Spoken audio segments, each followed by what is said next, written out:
দিল্লি ও চণ্ডীগড়ে আন্দোলনরত কৃষকদের উপর বর্বরোচিত পুলিশি আক্রমণ ও অত্যাচারের প্রতিবাদে আজ সারা দেশব্যাপী ধর্মঘট মিছিলের ডাক দিয়েছিল সংযুক্ত কিষাণ মোর্চা ও কেন্দ্রীয় ট্রেড ইউনিয়ন সমূহ। আজ সংযুক্ত কিষাণ মোর্চা ও কেন্দ্রীয় ট্রেড ইউনিয়ন সমূহের যৌথ উদ্যোগে এক বিক্ষোভ কর্মসূচির আয়োজন করা হয় মেলার মাঠে সিপিআইএম পশ্চিম জেলা অফিসের সামনে থেকে। উক্ত মিছিলে উপস্থিত ছিলেন কৃষক নেতা পবিত্র কর, সিআইটিইউ রাজ্য সভাপতি মানিক দে সহ সিপিআইএম এর কর্মীরা।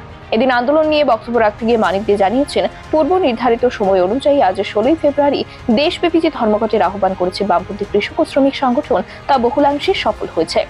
বহু জায়গায় এই ধর্মঘটের প্রভাব পড়েছে, যাতে করে বিভিন্ন পুঁজিপতি এবং ইন্ডাস্ট্রিগুলোর অচল অবস্থা হয়ে গেছে বিগত কয়েক ঘন্টাতেই।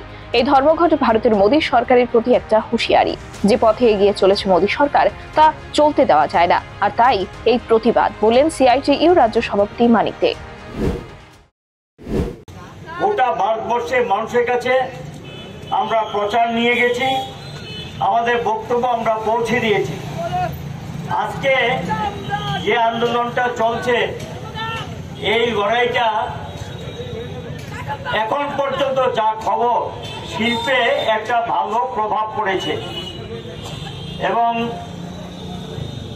ইএসএনএল অচল হয়ে গেছে, স্টিল ইন্ডাস্ট্রি অচল হয়েছে, রেল এবং যানবাহন বিপর্যস্ত, সারা দেশেই অধিকাংশ জায়গায় রেল এবং যানবাহন বিপর্যস্ত হয়ে গেছে।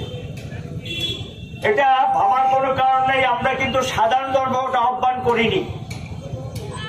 এটার মধ্য দিয়ে মোদী সরকারকে আমরা জানান দিতে চেয়েছি, আপনি যে পথে চলছেন, আপনার সরকার যে পথে চলছে, বিজেপি যে পথে চলছে, এটা বেশি দিন এভাবে চলতে দেওয়া যায় না। ব্যুরো রিপোর্ট, খবরের প্রতিবাদ।